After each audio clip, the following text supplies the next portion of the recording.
दोस्तों, ये बात उन दिनों की है जब अनुज अपने दादी के साथ पहाड़ियों के बीच में बकरियां चराने गया था। बकरियां चर रही थीं। अनुज और उसकी दादी एक पेड़ के नीचे आराम कर रहे थे। अनुज ने अपनी दादी से जिद की, दादी स्टोरी सुनाओ ना।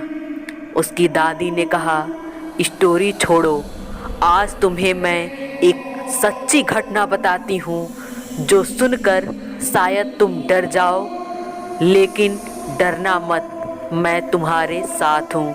अनुज ने कहा, दादी मैं बिल्कुल भी नहीं डरूँगा, आप सुनाओ। दादी ने कहा, वो देखो खंडहर।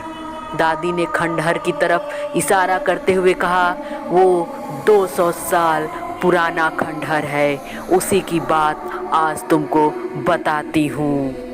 वो खंडहर पहले बंगला हुआ करता था।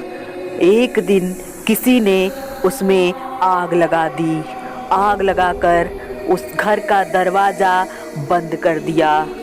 उस घर के सारे लोग जलकर मर गए। उस घटना के बाद बहुत लोगों ने वहाँ खंडहर के पास जलते हुए लोगों को घूमते हुए देखा है। कहानी अब शुरू होती है। आज से 5 साल पहले एक राहुल नाम का लड़का रोज की तरह आज भी बकरियां चराने उस पहाड़ी की तरफ गया था।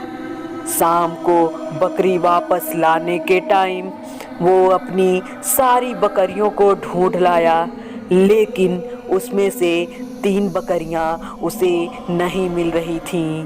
वो ढूंढते ढूंढते अपनी बकरियों को उसी खंडहर के तरफ जाने लगा। थोड़ी ही दूर चला, तब तक उसको अपनी एक बकरी दिख गई। उसने उस बकरी को मारा। वो बकरी पहाड़ी से नीचे की तरफ भागने लगी। तो राहुल ने सोचा, बाकी 2 बकरियां भी कहीं आसपास ही होंगी। अब राहुल खंडहर की तरफ बढ़ने लगा। राहुल एक निडर लड़का था। राहुल अब उधर जा रहा था जिधर जाने से गांव के लोग थर थर कांपते थे, लेकिन बकरियां तो नज़र नहीं आ रही थी। वो चलता जा रहा था, चलता जा रहा था। जैसे ही राहुल खंडहर के पास पहुंचा, उसे एक बहुत ही भयानक आवाज़ सुनाई दी। उसने सोचा, अरे कुछ नहीं है, मेरे मन का वहम है। इस खंडहर की वजह से उसने बिल्कुल भी नहीं डरा और खंडहर के एकदम पास चला गया। तभी उसे लगा कि खंडहर के अंदर कोई इधर उधर चल रहा है। थोड़ा राहुल सहम गया, उसे थोड़ा सा डर लगने लगा। फिर भी वो भागा नहीं। उसे लगा कि हमारी बकरियां ही अंदर टहल रही हैं। वो जोर से आवाज़ लगाने लगा। तभी उसकी एक बकरी वापस आती है। वो खुश हो जाता है, सोचता है दूसरी वाली बकरी भी इसी खंडहर के अंदर है। वो हंसने लगा, सोचा, ओहो मैं तो झूठी में डर गया। उसने उस बकरी को डंडे से मारा और पहाड़ी से नीचे की तरफ भगा दिया। बकरी को ज्यों भगाकर वो पीछे मुड़ा, उसे फिर वही आवाज़ सुनाई देती है। वो सोचता है, ये क्या हो रहा है। फिर राहुल ने सोचा, पक्का दूसरी बकरी भी अंदर ही है। वो बिना सोचे समझे खंडहर के अंदर घुस जाता है। तब वो जो नज़ारा देखता है, उसका खून बर्फ़ जैसे ठंडा होता है, क्योंकि उसने जो देखा वो काफ़ी भयानक थी। वहाँ पर एक जली हुई औरत खड़ी थी और उसके शरीर में अब भी आग जल रही थी। राहुल एकदम से डर गया। वो पीछे की तरफ भागने की कोशिश किया, तब तक उसको ठोकर लगी और वह मुंह के बल गिर पड़ा।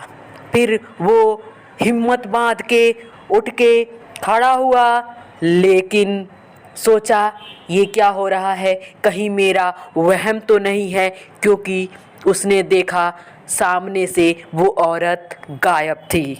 राहुल वहम सोचकर फिर से अपनी बकरी को आवाज़ देने लगा।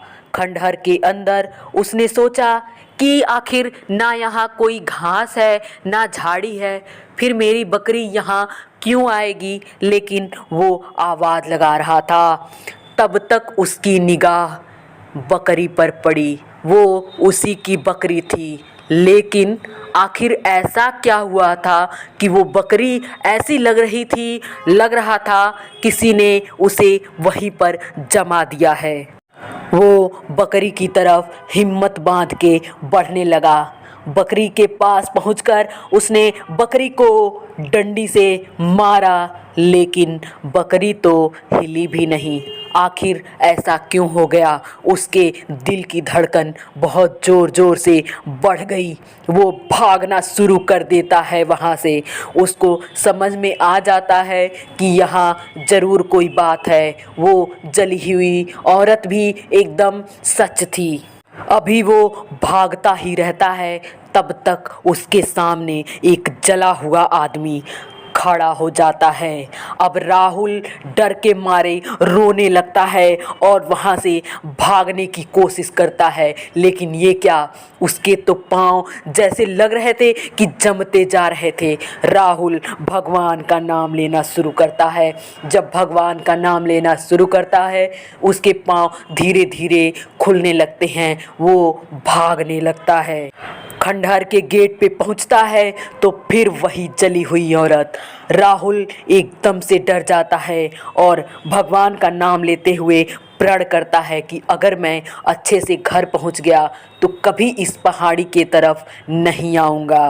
वो जैसे भी करके अपने घर को पहुंच जाता है। कहानी तो ख़त्म होती है राहुल की, लेकिन इसके बाद अनुज क्या करता है वो आप अगले एपिसोड में सुनेंगे। वो और भी खतरनाक होगा। अनुज ने प्रण किया है कि मैं उस खंडहर तक जाऊंगा, लेकिन दादी को बिना बताए। तब तक के लिए दोस्तों bye bye, good night. Channel को सब्सक्राइब कर लेना, वीडियो को लाइक करना, शेयर और कमेंट करके ज़रूर बताना। मैं ऐसे ही कहानियाँ लेकर आती रहूँगी। नमस्कार।